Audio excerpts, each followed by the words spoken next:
Welcome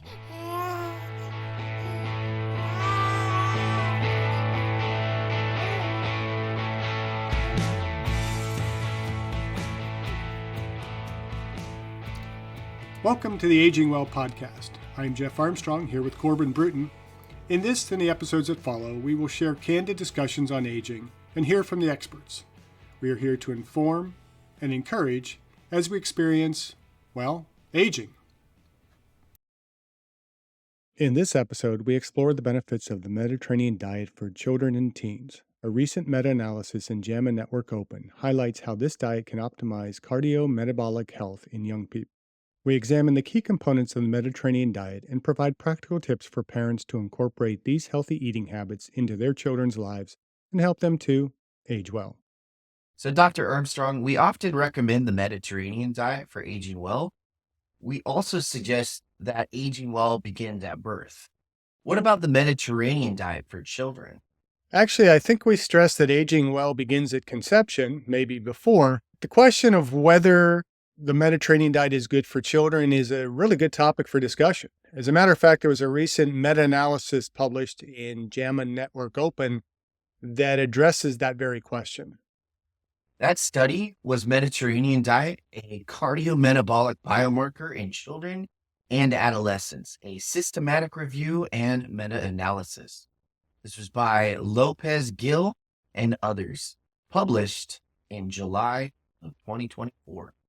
Yeah, not surprisingly, the researchers conclude that there is evidence to suggest that the Mediterranean diet, quote unquote, interventions may be useful tools to optimize metabolic health among children and adolescents. That's really interesting that they use the term intervention. Isn't it? Like a diet is a treatment rather than a lifestyle. But let's talk about how the Mediterranean diet can contribute to a healthy lifestyle in children to set them up for aging well. Yeah, I think a series on aging well begins in child is warranted. Sounds like a plan. Diet is a really great place to start. So remind the listeners, what is the Mediterranean diet? Well, the Mediterranean diet is a nutritional plan inspired by the traditional dietary patterns of countries bordering the Mediterranean Sea, so countries like Italy, Greece, and Spain. It emphasizes a high intake of fruits, vegetables, whole grains, legumes, nuts, and olive oil, while moderating the intake of fish and poultry and limiting red meats and sweets. The regular listener will recall that this diet is known for its potential benefits, including reduced risk of heart disease and improved overall longevity. Yeah, it kind of seems like the Mediterranean diet is the go-to of all, the best diet there is, really. Well, I think there is some room for discussion in that, and there are other diets out there that can be healthy, but I think overall, the general theme and the contributions to the foods that are in the Mediterranean diet are really what make it the healthiest. And so we're really looking not necessarily at specifically Greek, Italian, Mediterranean style foods, but the components of the food that are being eaten in those regions. Okay, so if it's just for individuals that are eating the foods in that region, is it only good for individuals of that region, or at least descendants of that region, or can it be up for grabs for anyone? Certainly, there's no real evidence out there. We hear a lot of these DNA tests that are supposed to tell you which diet is best for you. There's no real indication that it is linked genetically. There are other diets, and I think maybe we should do an episode at some point on the Nordic diet, which is another diet that is becoming popularized for overall health benefits. But it's the types of foods that we're eating in those types of diets. When we look at what are the types of fruits, vegetables, grains, legumes, and things like that that the Mediterraneans are eating, and how are those beneficial to the overall health? We know the olive oil, very high in omega-3 fatty acids, is one of the healthiest fats we can consume. And so we see that Mediterraneans tend to consume a lot of olive oil in their foods. We look at legumes, particularly lentils is a very popular dish among some of the Mediterranean cuisines. Those are very healthy in terms of providing protein, fiber, and other nutrients that are great for our heart health, as well as reducing risks of cancers and many other things. It's just overall really good for the health. You look at fruits and vegetables. What are some of the fruits and vegetables of the Mediterranean that tend to be a bit more popularized? We have a lot more citrus fruits. We have, vegetables that a lot of tomatoes, which are really high in nutrients that are going to help prevent heart disease and some of those other things. So it's really just that type that just happens to be in the Mediterranean area. Yeah. Speaking of omegas, we had a guest on not too long ago, and they started talking about the benefits of omegas. And I've actually incorporated a lot more omega-3s in my diet. And yeah, my liver enzymes are dropping. I did some blood work, and remember how they couldn't figure out what was going on with my liver? Whatever's going on with the omegas, my liver enzymes are definitely dropping down. So there's definitely some science to that. That's good. And I think it just underscores a little bit what we've been talking about, the health benefits of the Mediterranean diet. So I guess some of the important things to talk about are how are these incorporated into meals for kids? And I think one thing that really blows me away with the whole study is, it's of course it's going to be beneficial for children and teens. Why do we suddenly find importance in a healthy diet once we hit 30, 40 years of age or older? As heart disease and things like that, the risks start really ramping up. We suddenly have to start eating a Mediterranean diet. It just makes logical sense to me that if the Mediterranean diet is healthy for overall longevity, reducing the risk of heart disease and so on, why would it not be beneficial for children? I think it's really beneficial. Obviously, it's incredibly beneficial.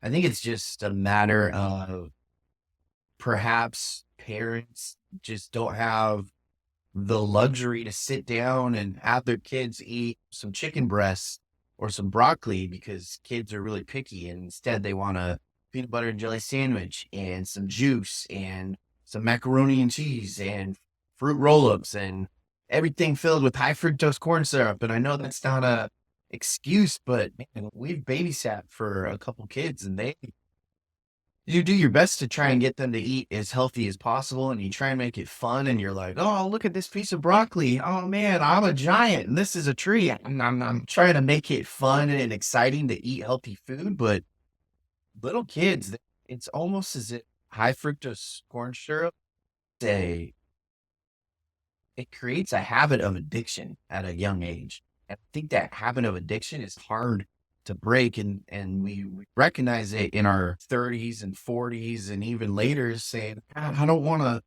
to feel this way anymore. I don't want to."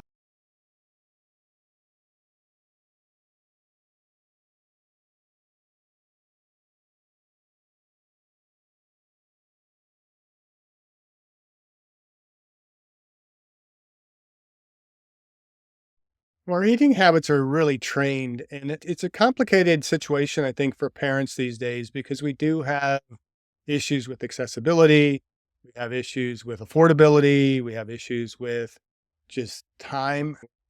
Parents are so busy, and we're also loading so much more on kids. They have youth sports, and you got to get them to practices, and these practices at the oddest times because now you can't, sit down and have the more traditional family dinner, everybody at the table and eating in a way that is both physiologically and sociologically healthy. So we're always rushing, and so it's microwave, fast food, and all that other kind of crap. I remember my son played soccer in kindergarten. There was so little time. I had to get something in him, and we'd stop at McDonald's and hated that. And we tried to find alternatives and eventually really did. And I've gotten my kids to the point now where they don't like McDonald's or really any fast food. That's, I don't want to just pick on McDonald's. It's just McDonald's is the one that we tend to refer to. But a lot of it is just how do we change the habits of the American people, make these foods accessible because we can eat them as adults. Why the heck can't the kids eat it? We just get, in part, we get lazy. So there's that component of parent that is just lazy, and it's quick and easy to just appease the kid by throwing some chicken nuggets in the microwave, throwing them on a plate, giving them a glass of pop or juice or something, and put an iPad in front of them, and they're satisfied, and we can go about doing what we have to do. Or we pack school lunches. It drives me insane to see that people would actually send their kids to school with those Lunchables.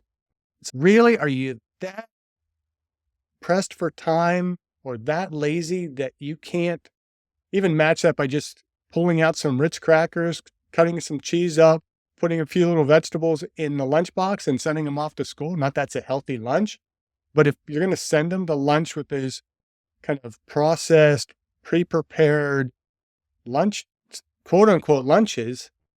Now this is a nice thing with video is my air quotes can now be seen, but it's just like, why would we do that? There are healthier choices, and there are ways to incorporate a Mediterranean diet into our lifestyles that doesn't take a lot of time to prepare. Obviously, people in the Mediterranean have the same time challenges that we have. There are still people who have lower socioeconomic statuses, and so they're maybe working multiple jobs trying to provide for their kids. It's not something that's totally unique to the US. It's just, I think our food industry has made it easy for us to gravitate toward the unhealthy foods for children. And that's where they end up getting them addicted and hooked on all these crappy processed foods early in life. So they continue that. And so it's really just when we start introducing foods to kids, kids don't pop out of the womb wanting processed foods. They don't reject the breast milk for processed bottled milk, whatever formulas and things like that are out there now. They're trained to select the foods that they pick. They're going to eat what's accessible to them. And even if we educate children about the health benefits of a Mediterranean diet, that kid's going to come home and say, hey, mom and dad, I want to eat the Mediterranean diet because I heard it's healthy and it's going to help me grow better. I'll get stronger. I'll have a better brain function and all these types of things. And the parents are like, shut up and eat your Doritos.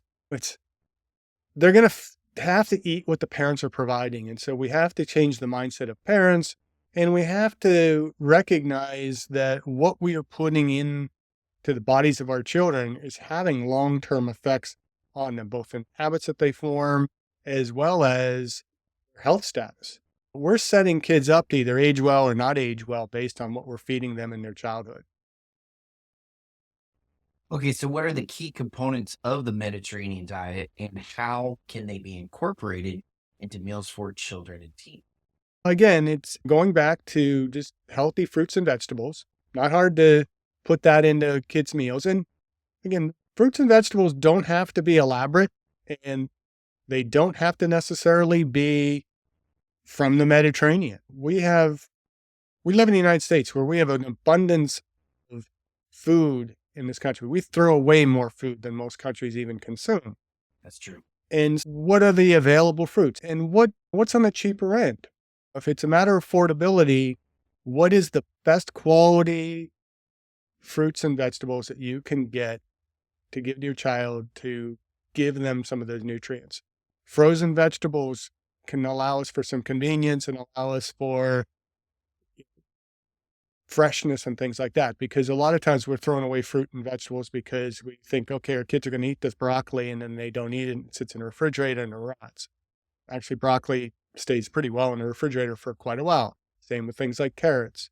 So buying those healthy, most nutrient dense fruits and vegetables. I think carrots and broccoli are two best go-to vegetables because they are very sustainable. They're generally pretty local. They're a little bit easier for kids to enjoy. And maybe you have to jazz up the vegetables a little bit for kids to eat them. Maybe they have to be dipping them in some ranch dressing. Can we concede a little bit on the perfect health benefits of the Mediterranean diet by doing some of the more Americanized treatment of the foods in order to get kids to eat them. But if we get them to eat their vegetables early and start liking them, then they get used to them. I remember as a kid, my mom used to make eggplant parmesan. It took me forever to get my palate to like eggplant. But you know what? My parents made me eat it. It was either that or go hungry. And eventually I started to acquire a better taste for it. Same with Brussels sprouts. It took me years to really acquire a taste for Brussels sprouts. It's, as a kid, I remember like holding my nose and shoving them down my throat, trying to get them eaten so that I can leave the table and go do what I want to do. And a lot of times we cave to the temperaments of our children to make it easier on ourselves. And we have to buckle down as parents and say, no, you're going to eat your vegetables. There's not going to be anything else. And we're not going to allow you to have a snack tonight, or you're not going to get dessert. Or there are different ways that we can entice a child that they have to eat their vegetables. And, whole grains are not really that hard to get. But maybe instead of feeding a kid Fruit Loops for breakfast,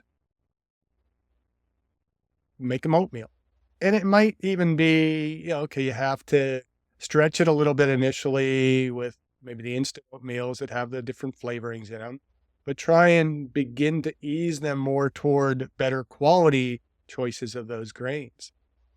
Legumes, lentil soups, even just lentils as a side. There's many other beans that we can include in meals. Those are fairly easy to make large pots of those and serve them up each meal throughout the week. Nuts, that should be a go-to snack. Instead of pulling out cookies and candies and chips and things like that, I'd rather a kid be going for nuts. And again, there's different types of nuts out there, and some are more expensive than others. Some might be a little bit more enjoyable and more on a more individualized level. Some people like certain nuts better than others. Find what your kid likes, and it's pretty easy to pack a little Ziploc bag in their school lunch, throw some nuts in there for them to snack on rather than a little bag of chips. Olive oil, it's easy to incorporate that into a lot of our meals. Our kids need protein. Just make the best possible protein choices that we can make. The Mediterranean diet limits red meat. So red meat's generally the most expensive meat. So if we're limiting that, then it's going to be a little bit cheaper. Certain fish are more expensive than others, but find what is the most accessible, the most affordable, and go with that. Chicken is generally one of the cheaper meats. And so eating that, but remembering that eating poultry is not eating chicken nuggets. It's eating chicken breast, eating chicken tenders. And it may be rather than getting the chicken nuggets, you buy frozen chicken tenders that you can throw in as a snack. And those are a little bit better. The breading might not be as good, and you got a little bit of processing in there. But again, easing toward having a much better, more effective Mediterranean style diet.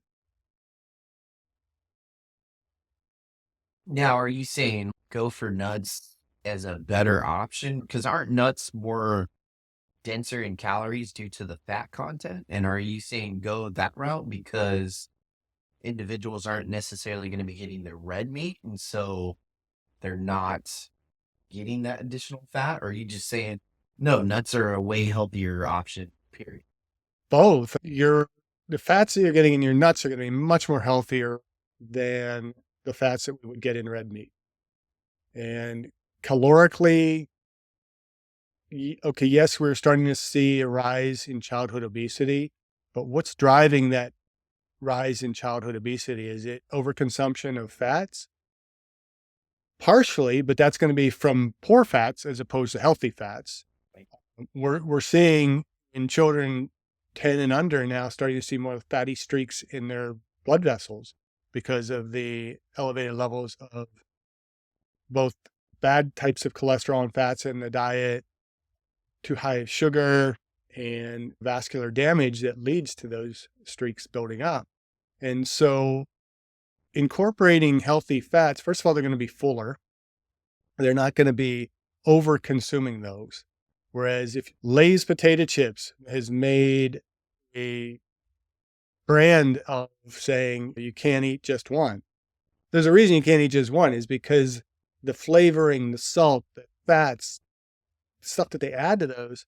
And this is not just picking on Lay's. It's like the foods that are promoted as snack foods for kids have that quality that causes them to want us to eat more and more of them. And so we always are going to overindulge in many of these processed, high fatty, high sugar foods, whereas it's hard to really overindulge in nuts.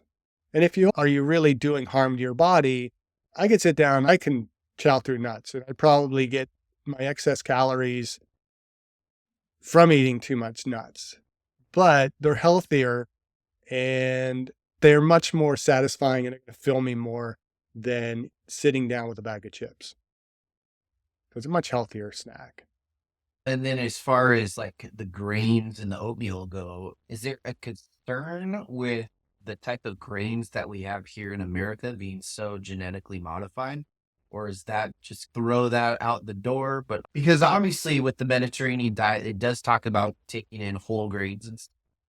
I think that a lot of people's concerns as far as eating oatmeal or whole grains in America is our grains are so genetically modified that a lot of people it causes more damage to the body.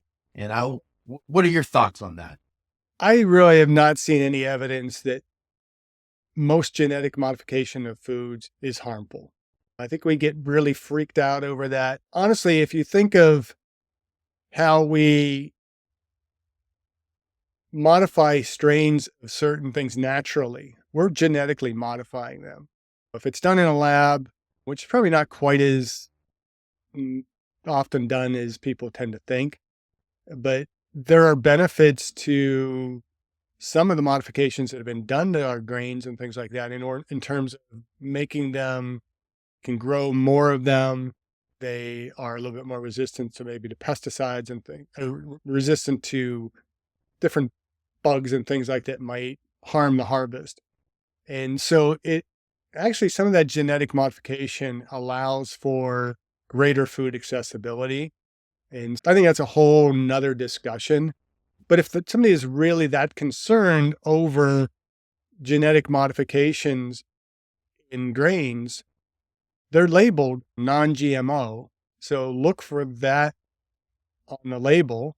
Look for organic, and organic grains are not that much more expensive than just other grains. Buy within an affordable quality.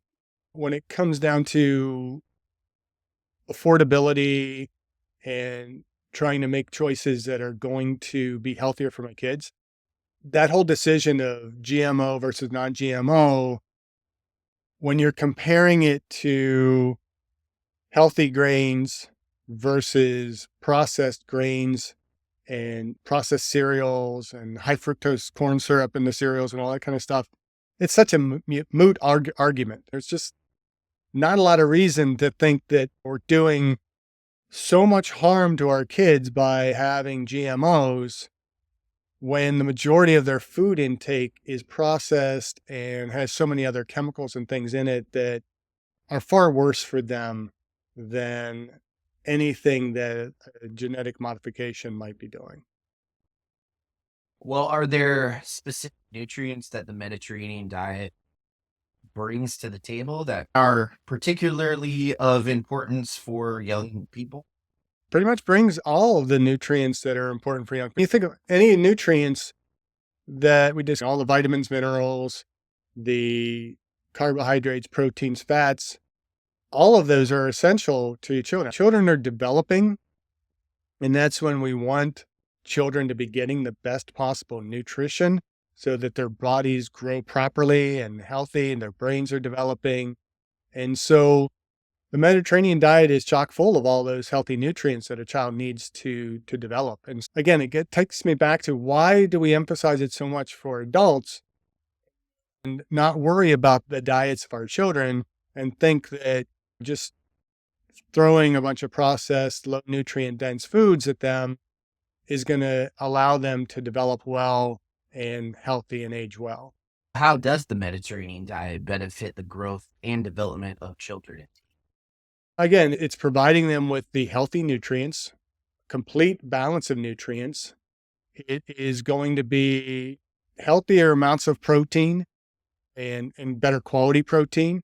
And we talked recently about amino acids and their roles, getting that balance of essential amino acids, getting the branched chain amino acids that their bodies need to develop, getting fiber, and the nutrient dense foods are fueling the brain, it's fueling the body, and it is less likely, and seeing that the Mediterranean diet tends to maintain a healthier body composition overall than other diets, and certainly the American diet or highly processed diet.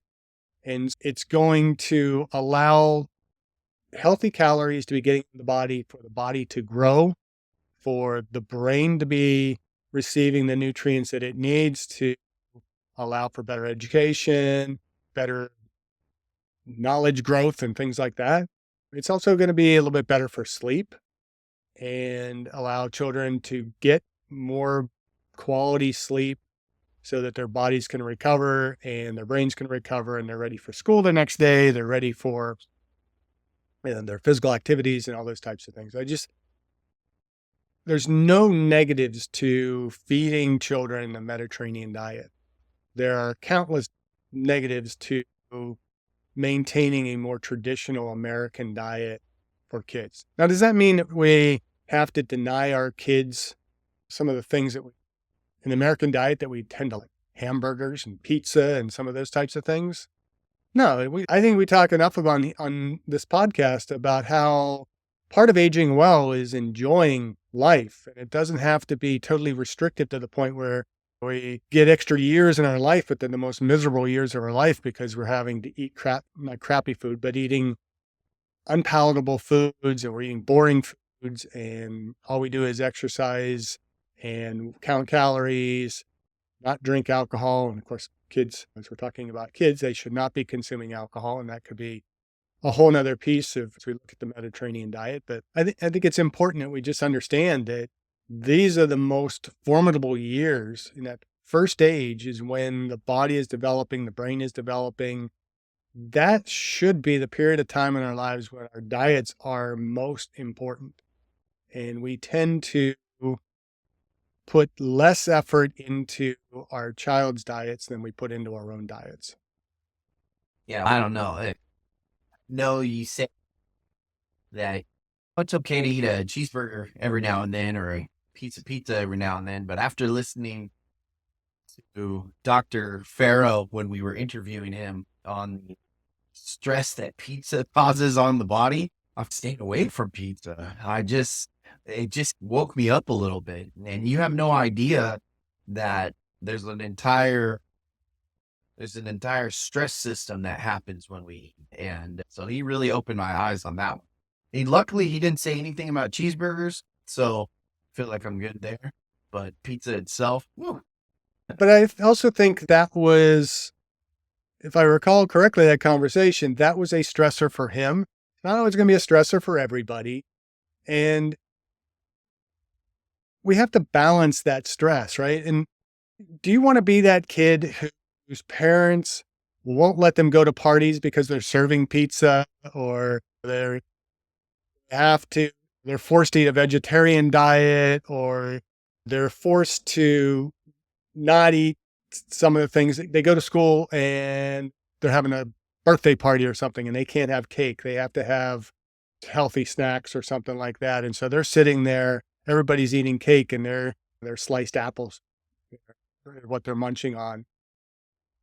We got to understand that we have to balance our kids' healthy diets with what's going to be available, what the social implications are going to be for all this. Now, ideally, we want to see everybody eating a more Mediterranean diet, but I guarantee kids in the Mediterranean are having cake once in a while and they're having desserts. Pizza is an Italian dish. Come on. And so how do we make those pizzas? What's the quality of them? What are we putting on the pizzas?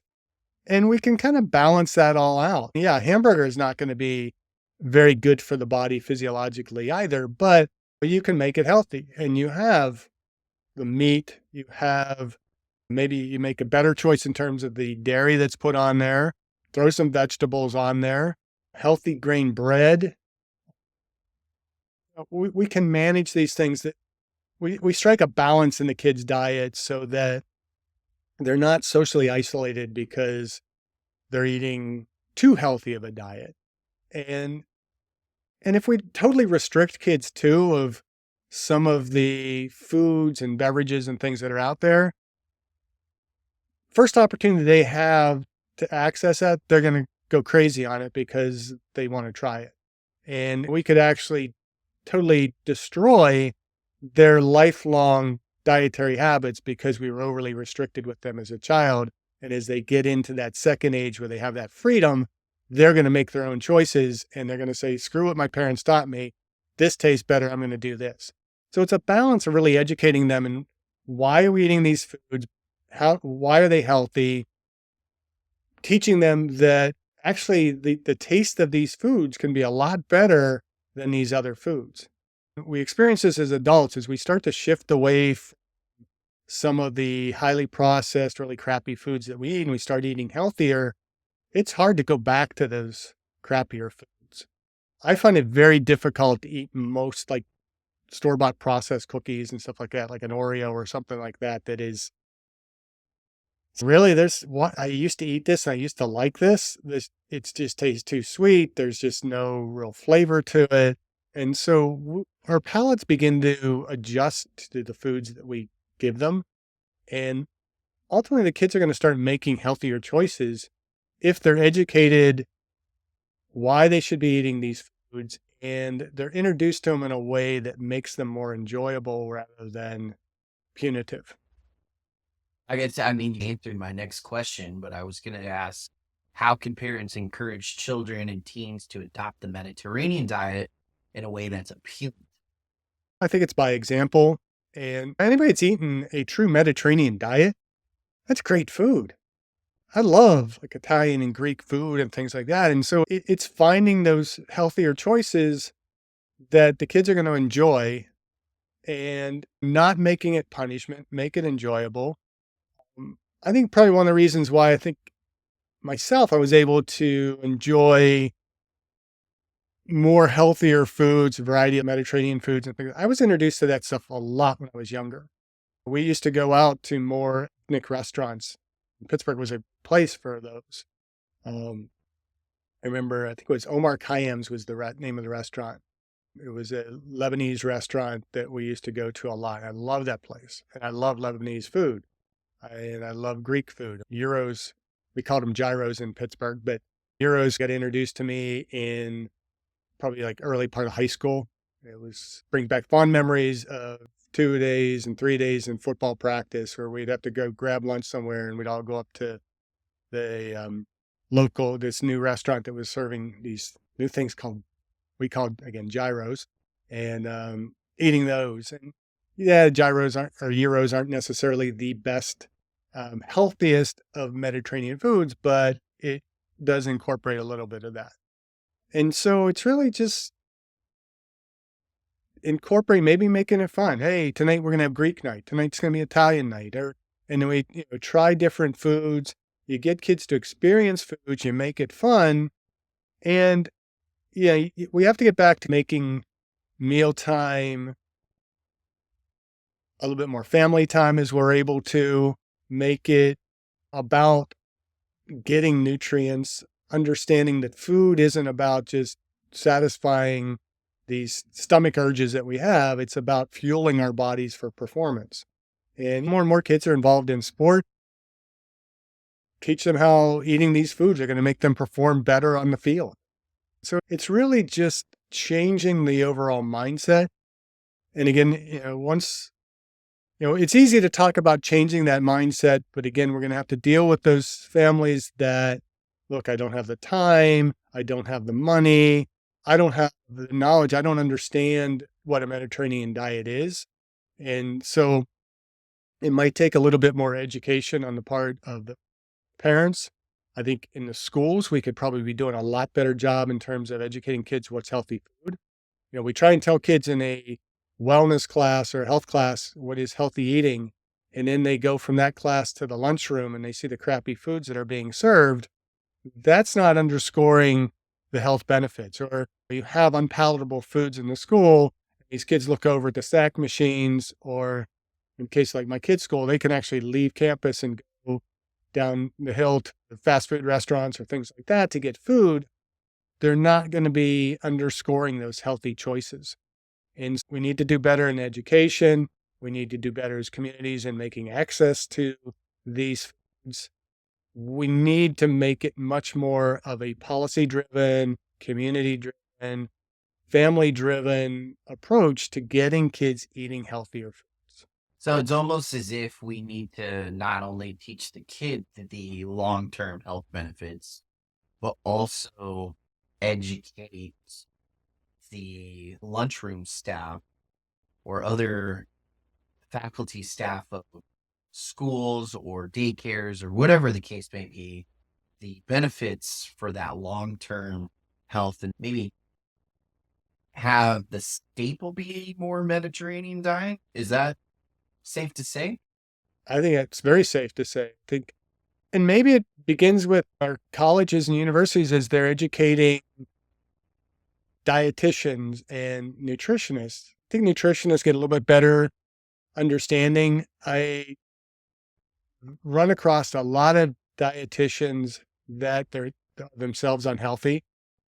And okay, yeah, we understand the basic food pyramid sense of nutrition, but we don't understand the more nuanced approach of the nutrition and why, just the word grain is a lot different amongst cultures, amongst healthy versus unhealthy, what choices are going to be the best and what are the most affordable.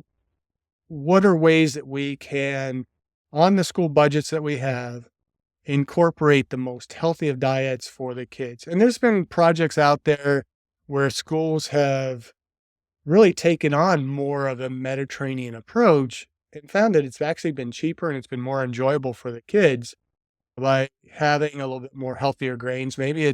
And maybe not purely Mediterranean, but serving rice instead of mashed potatoes, or crappy flake instant mashed potatoes that they tend to serve in schools, or the frozen French fries, or tater tots, or list all the very unhealthy grains that we have gotten in school and replace those with legumes, other healthier Mediterranean type of choices.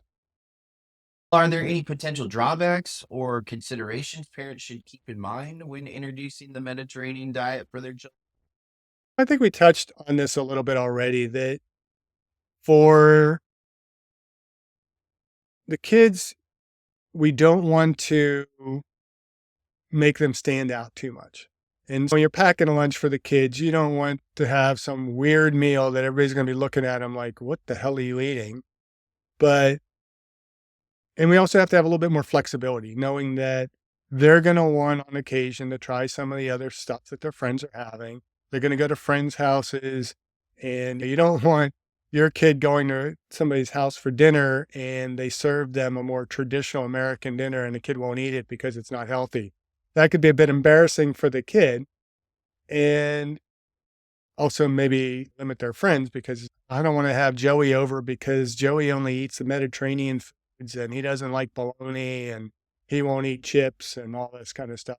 So we want to make sure that we're doing it with a more balanced approach.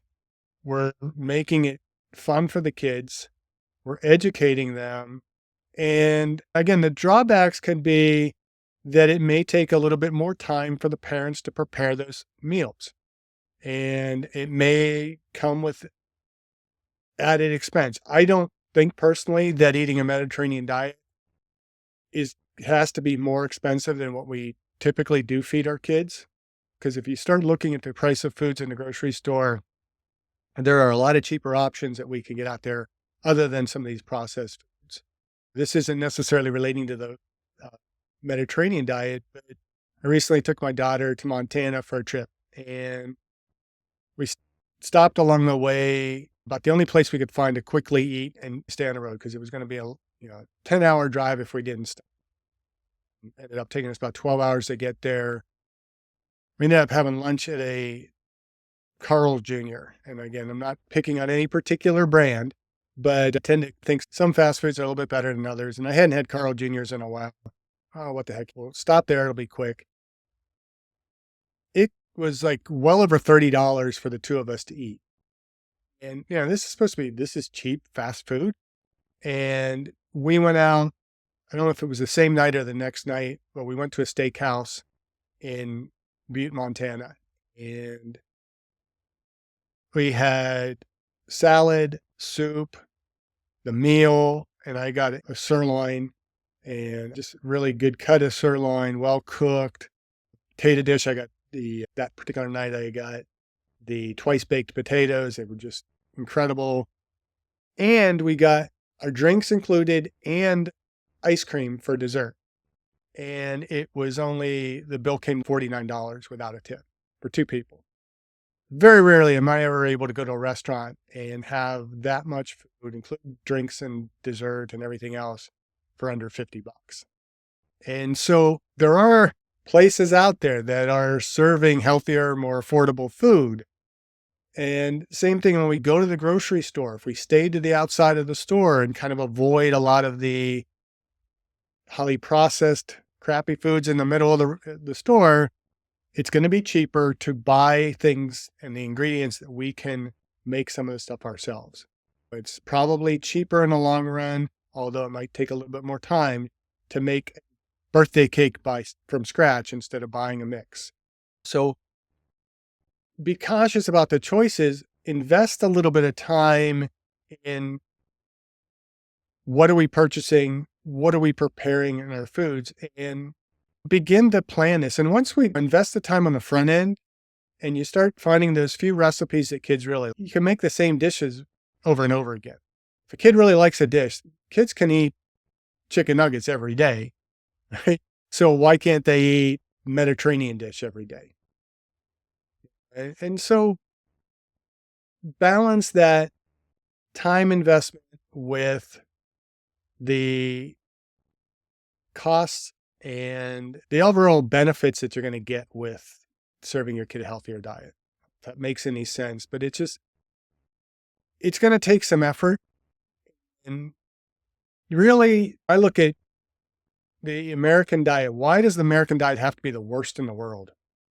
Which literally probably pretty close to is. We have the most food production. We have the best access to foods, although we damage that a lot by creating these superstores that you can't get to. And so people in food deserts and areas like that have less access to those foods. But maybe in those communities where there's tending to be less availability of some of these healthier, more Mediterranean style foods, we as communities create local gardens that can grow local vegetables that can meet the needs of the Mediterranean diet. And when you look at things like dried beans, like legumes, I like making split pea soup. I like making lentil soup. Dried beans keep forever, right? And you can buy those in bulk. You buy those and you make meals on a regular basis using those beans. They're going to last forever. You can still get canned legumes that can be nearly as healthy and frozen as well. So it's going to take some work. I think we need to consider this all as a community, but there's no reason why the American diet should be the worst. And we can incorporate a lot more of this into some of the Americanized styles of food. Again, like we talked about hamburgers. If you want to have a hamburger, you want to have a barbecue, how can we make this a little bit more Mediterranean style than just pure garbage? Does that make sense? Totally. I also think that we add a lot of preservatives that are unnecessary. There's a huge trend right now on social media where people are going to a different country, whether it's Germany or Greece or even Canada, right up north of us. And they're just buying something simple like a condiment, like ketchup or whatever the case may be. And they're bringing it home and they're showing the difference between the ketchup from Canada versus the ketchup from America. And Canada just has 5 ingredients in theirs, and that's it. Wow. America, we've got 30 ingredients, and you can pronounce a good majority of them, and it looks like a chemistry set. It Yeah, really you need a does. So I PhD in think, chemistry to be able to read food labels anymore. yeah, and I think a lot of that effect on that. There's a ton of literature out there that talks about how, the foods we eat, foods that we attempt to eat that we believe are healthy, are filled with so much other junk. It causes inflammation, it causes swelling, it causes brain fog, it causes just weird effects. So I think it's just not only trying to make healthier choices, but also just be aware and just make a cognitive decision. Is this really as healthy as I believe it to be? Because although you need a PhD to read the back of the food label, you still should try to make that effort to read the back of the food label to say, hey, what exactly am I putting in to my body? And what's cool about the garden idea is you really don't need a food label. You don't need that PhD. You can just go up and grab a tomato right off the vine and pull it because it's your garden or it's the community garden. You can have the guidelines of no pesticides or no whatever special manure or whatever. No miracle grow, right? You can have that special thing. Now you know exactly what it is that you're putting into your body. Will it have as long of a shelf life? Probably not. It'll last a lot longer if you keep it on the vine. And then when you're ready to cook it, pull it off, slice it up, make your tomato, whatever, and call it a day. Yeah, I think it's going to take a lot of community advocacy.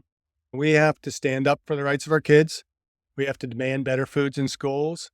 Maybe we demand that our schools incorporate. I always love hearing people complain about, I never use algebra, which is bullshit because everybody uses algebra to a certain extent.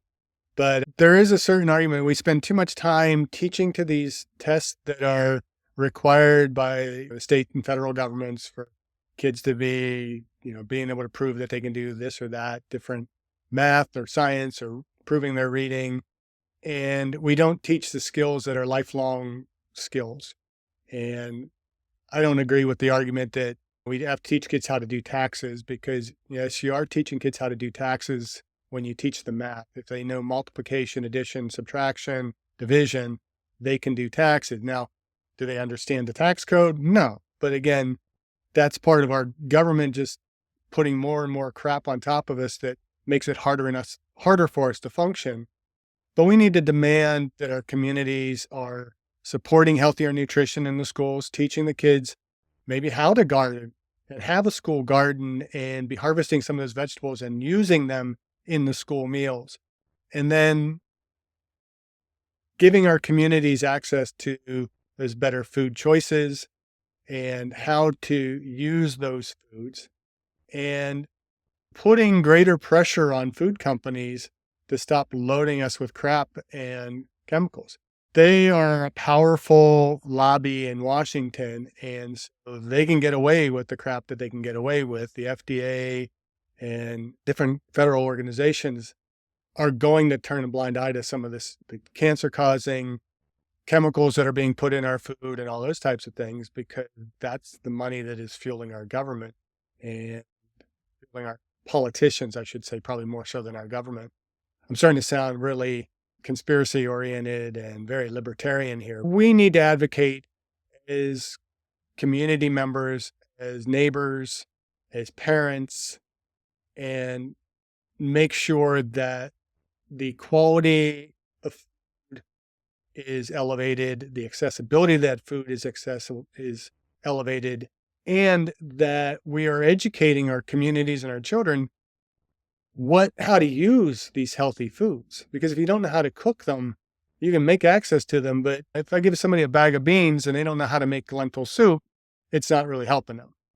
And so we need to make some pretty dramatic changes in the American diet. And I would love to start seeing studies that are showing that the American diet is the healthiest diet for brain development and preventing Alzheimer's disease and all forms of dementia, limiting heart disease and cancers and all those types of things, instead of, yeah, this diet is basically the source of all of these diseases. And how much would it cost our country to make some of these changes and shift us to a more Mediterranean style diet relative to the cost of treating all the disease and physical impairments that come from eating a more traditional American diet? I don't know. I think that's the age-old question. I think that's the question that people have been asking for years, honestly. I don't know. All I right. think Well, we've started a conversation here. I think we're going to do hopefully a few more episodes on different aspects of how aging well begins in childhood. The answers aren't always going to be easy. It's going to take some community and lifestyle changes. It might take some sacrifice on the part of some parents. I think it might take I know it will take some level of sacrifice on the part of us that maybe would be considered to be more privileged, that have better incomes, better access to these foods. And hopefully we're going to be educating some of our listeners that just because we have access to healthy Mediterranean style foods doesn't mean that all families do, which means not all children are going to have access to that. And so how do we work to benefit others and make these healthier choices available to them? Because in the long run, it's going to benefit us. If I can make every kid in this country healthier, and it might cost me a little bit now in terms of tax dollars or whatever it might be, if I look at what that's going to save me long term relative to the cost of overall healthcare in this country, cost of insurance, cost of you name it, it's going to save us a tremendous amount of money.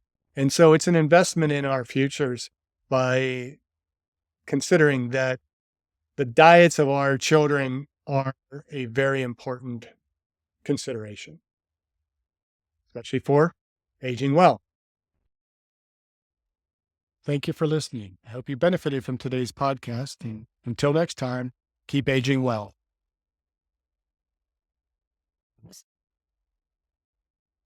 this, this is